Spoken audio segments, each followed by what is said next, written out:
అన్న మా అందరికీ బుజ్జిగాడు అనేది అసలు ఐకానిక్ అన్న, ఎమోషన్. కానీ నేను మిమ్మల్ని కలిసినప్పుడల్లా ఇది చెప్దాం అనుకున్నా, నాకు ఏక్ నిరంజన్ ఫేవరెట్ అన్న. నాకు నిజంగా ఏక్ నిరంజన్ అంటే పిచ్చి. ఎందుకంటే చోటు క్యారెక్టర్లో యాటిట్యూడు అది అది అదొక ఇర్రిప్లేసబుల్ యాటిట్యూడ్ అన్న. చాలా అండర్ రేటెడ్ జెమ్ అన్న ఏక్ నిరంజన్ అనేది.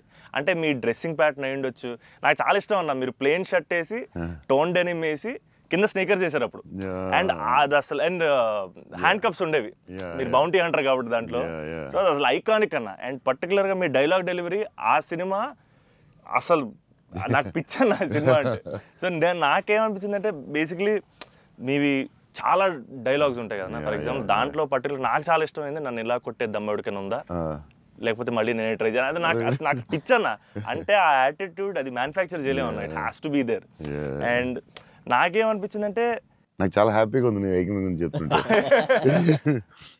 సో బేసికలీ ఏక్ నిరంజన్ మీ మెమరీలో వాట్ డస్ ఇట్ హోల్డ్ అన్న అప్పుడు మీకు అప్పుడు చేస్తున్నప్పుడు?